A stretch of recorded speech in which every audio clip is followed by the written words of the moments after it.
السلام علیکم ویوز، میں ہوں آپ کا ہوسٹ علام وسیم اور آپ دیکھ رہے ہیں ہمارا اور آپ کا اپنا چینل ہسٹری آف راجپوت۔ تو ویوز، جنجوا قوم کی شاخوں کے بارے میں آج دوسری شاخ کے بارے میں جانیں گے۔ جنجوا قوم کی دوسری شاخ ہے سلوئی۔ تو اس سلوئی قوم کے بارے میں جانیں گے۔ جنجوا قوم کی یہ شاخ کسی دور میں مخیالہ شاخ سے الگ ہو کر سلوئی کے مقام پر آباد ہوئی۔ تو اس شاخ کا سب سے پہلا شخص جس نے اقتدار حاصل کیا راجہ مہدی خان نامی تھا۔ اس مہدی خان نے پہلے سکھوں کی خدمت کی تھی اور بعد از سکھوں سے الگ ہو کر انگریز فوج میں جمعدار بھرتی ہوا تھا۔ وہ جمعدار نہیں جو آج کل ہوتے ہیں، وہ ایک عہدہ تھا انگریز دور میں۔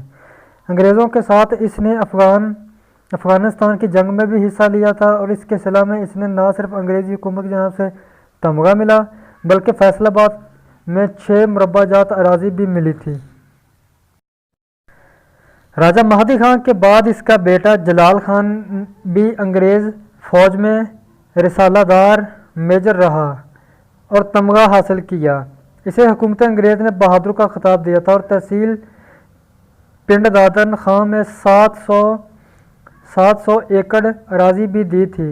یہاں اس قوم نے چک مہدی خان آباد کیا۔ راجہ مہدی خان کا بیٹا شمشیر مہدی خان اور اس کا چھوٹا بیٹا شیر بہادر خان اپنے دور میں نامور سردار تھے۔ یہ بھی انگریز فوج میں ملازم رہے۔ راجہ شمشیر مہدی خان کے 2 بیٹے غلام مرتضی خان اور شیر بہادر خان بھی انگریز فوج میں ملازم رہے۔ تاہم ان دونوں نے بعد میں فوجی ملازمت سے کنارہ کشی اختیار کر لی تھی۔ ان میں سے غلام مرتضی خان نے بعد میں حکمت کی ڈگری حاصل کر لی تھی اور اپنے دور کا بے حد مقبول حکیم اور سردار رہا ہے۔ اس شاخ کے سردار راجہ پیر بخش کے ایک اور لڑکے راجہ نادر علی خان 1857 کی جنگ آزادی میں انگریزوں کا بھرپور ساتھ دیا تھا۔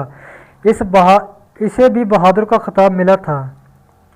1887 میں برطانیہ کی ملکہ وکٹوریہ کی جوبلی کی تقریب میں بھی راجہ نادر علی خان کو برطانیہ کی حکومت نے انگلینڈ مدعو کیا تھا اور اس سردار بہادر کا خطاب عطا کیا گیا۔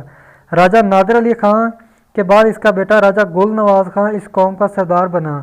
یہ بھی انگریز حکومت کا مکمل طور پر وفادار رہا اور شہنشاہ ایڈورڈ ہفتم کی تاج رسم پوشی پر اسے انگلینڈ مدعو کیا گیا تھا۔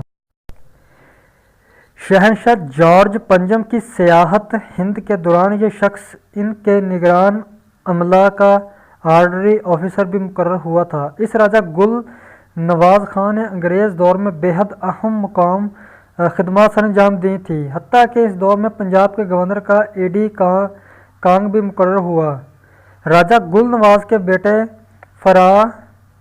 فرامرز خان اور نوشیروان خان بھی انگریز فوج میں ملازم رہے تھے۔ گویا سپاہ گری اس خاندان کا آبائی پیشہ رہا ہے اور آج بھی پاک فوج میں اس قوم کے بے شمار جوان خدمات انجام دے رہے ہیں۔ تو ویوز، آج کی ہماری ویڈیو آپ کو کیسی لگی ہمیں کمنٹ باکس میں کمنٹ کریں۔ تو اگلی ویڈیو تک اجازت دیں۔ السلام علیکم ورحمۃ اللہ۔